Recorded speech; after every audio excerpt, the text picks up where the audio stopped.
Hi everyone, in this video I want to show you a game between GM Vladimir Fedoseev and GM Dmitry Andreikin. The game was played in the Russian Championship Superfinal from 2018, round 11.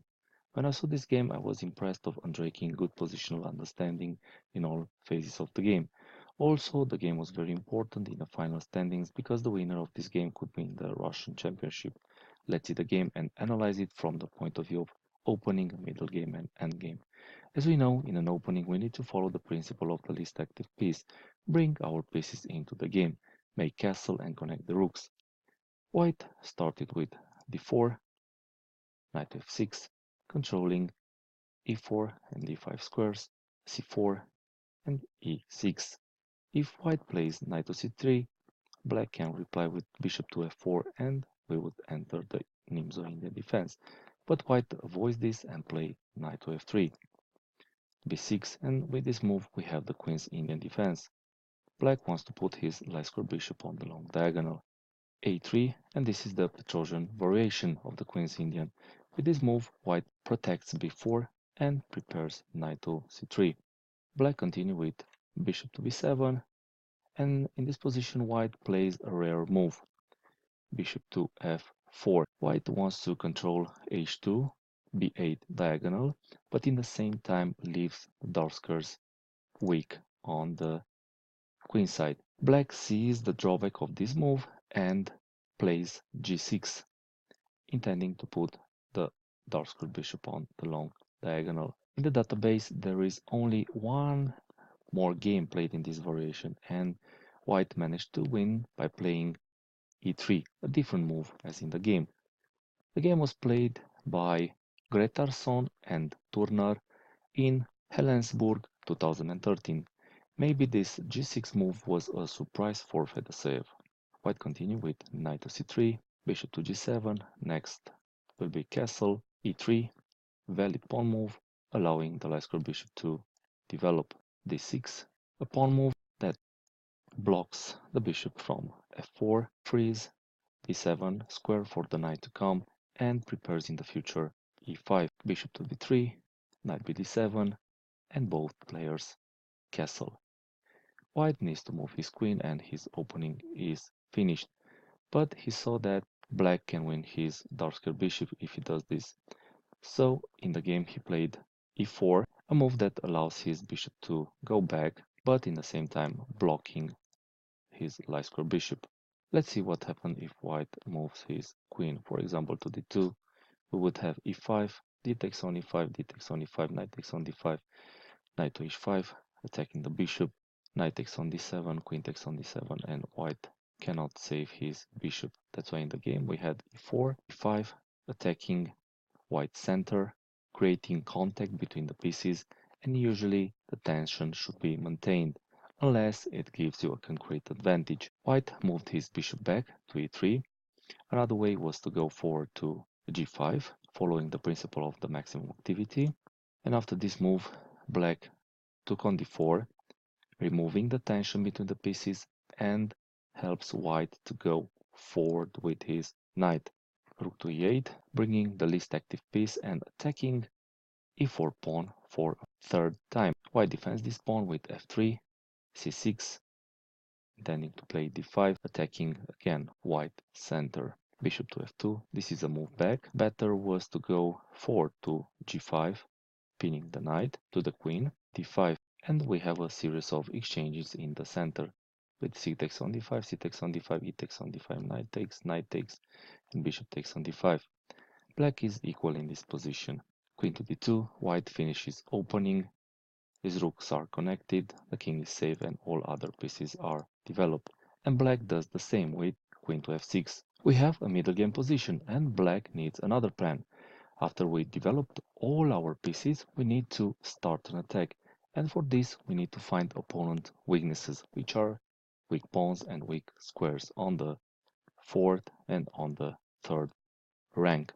After we find opponent weaknesses, we need to look at every piece that we have and involve them into the attack.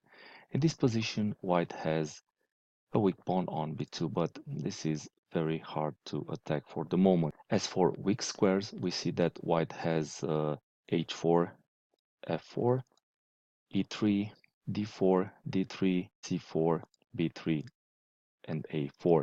Also, we can see that white can play g3 and b3, protecting these weak squares, but in the same time he will create new weak squares on h3, f3 will become a weak pawn, c3 will become a weak square. So in this position black needs to attack weaknesses from the small center and weaknesses from the big center.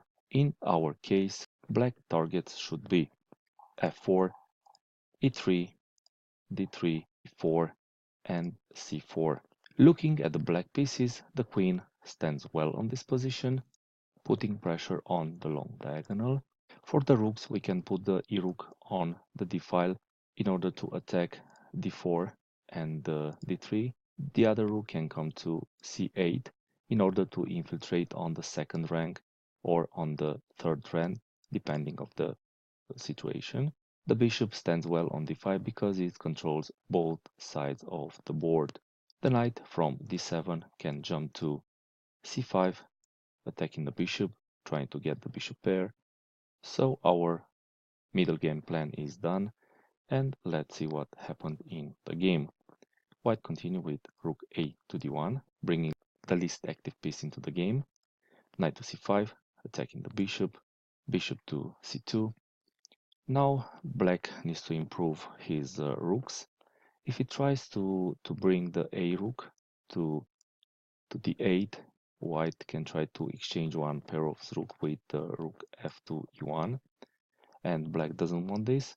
That's why black put the e-rook to d8, being on the same file with white queen. If black would have tried to attack the knight from d4 with knight to e6, is not good because white can exchange the knights and then attack black queen with bishop to d4. So knight to e6, it's not good. First of all, it's a move back and helps white to exchange some pieces.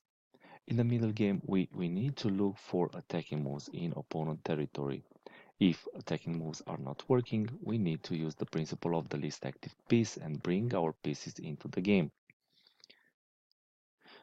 So rook e to d8, it's a good move.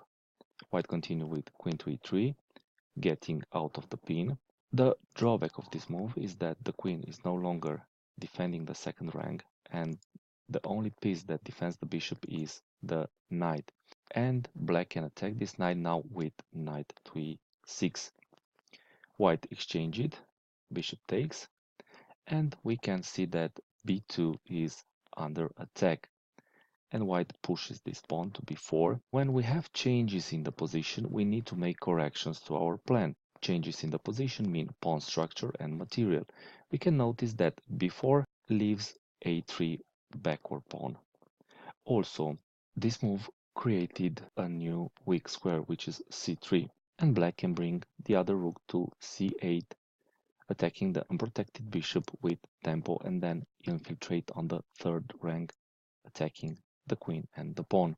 Black played rook a to c8, attacking the bishop. White moved the bishop forward, and for the moment black cannot play a rook to c3 because white can give his queen for two rooks. For example, after rook to c3 we have queen takes, rook takes to d8 check, bishop to f8, and this is an equal position. In the game, black took on d1 first, white recaptured, and now played a rook to c3, forking the queen and the pawn, queen to d2, rook takes on a3, and black is a pawn up in this position, and the stable position have changed again. In our case, the pawn structure. Black has a pawn majority on the queen side, and he can create a passed pawn in the endgame. Also, b4 is a weak pawn, and it can be attacked. If black manages to have two connected passed pawns, he will have a winning position. A good way for black would be to exchange pieces and enter the endgame. One way is to go with the rook to a1, exchanging the rooks. In the game instead, white exchange the queens with queen to d8, queen takes, rook takes on d8 check, and bishop to f8. we have an endgame position. Here the plan is different. For our opponent, we need to attack his weak pawns, and for us, we need to push our best pawns. In this position, black needs to attack and capture b4, obtaining to connect best pawns. The second plan for black is to push his best pawn, but it's better to have two connected best pawns than one. So in the game, white continue with bishop to g3, looking to go to d6, trying to get the bishop, but black prevents this with rook to c3. Bishop to d6 is not working due to rook to c8, bishop to b8, attacking a7. Black would try to play a5, creating a pass pawn, but he knows that having two pass pawns is much better than a pass pawn. In any position that we see on the board, we need to make attacking moves. We need to ask ourselves the following question: how can I move my pieces forward in the enemy territory to attack or take something? Black plays a good attacking move in this position, which is f5, stopping white from capture a7, and he asks white what he will do with his bishop. So after f5, d5, trying to exchange the bishop, and black exchanged on d5 and played bishop to d6, the other bishop one more time. White is recovering the piece back with bishop to f8, bishop to e6, intending to play rook to c8, trading the rooks, bishop to d5, rook to c8, rook takes, bishop takes, b5. The drawback of this move is that white cannot defend this pawn anymore, and black can attack this pawn with the bishop, or the king can come. In the game, we had king to e8, king to f2, bishop to d7, attacking the pawn, king to e3, king to d8, king to f4, bishop takes on b5, and black has two connected pass pawns and he's winning on this position. It doesn't matter if white king comes and grab all his pawn, because black can push his pawns faster than white. White continue with king to g5, a5, king to h6, bishop to e8, defending g6 pawn and allowing the b pawn to go forward. White takes on h7, king to d7, attacking the bishop, bishop to f8, b5, g4. White wants to create a pass pawn, f takes on g4, b4. White played h4, intending to play h5, but black is faster. King to c5, h5, and another mistake from white, giving his pawns for free. Black took, and bishop takes on h5, king to h5, and black can save his bishop, but black wants to push his pawn. He played king to b5, king takes on h5, b3, and in this position white resigned. White cannot stop these pawns to queen. A possible continuation would be bishop to g7, a4, bishop to b2, king to b4, king to g4, a3, bishop to f6, b2, bishop takes on b2, a takes on b2, and black is getting a new queen and will mate white soon. With this win, Andreikin qualified for tiebreaks and he won, becoming the Russian champion 2018. I hope you found this video useful. Please watch other games from my channel and leave some comments and suggestions in the comments section. See you next time. Bye.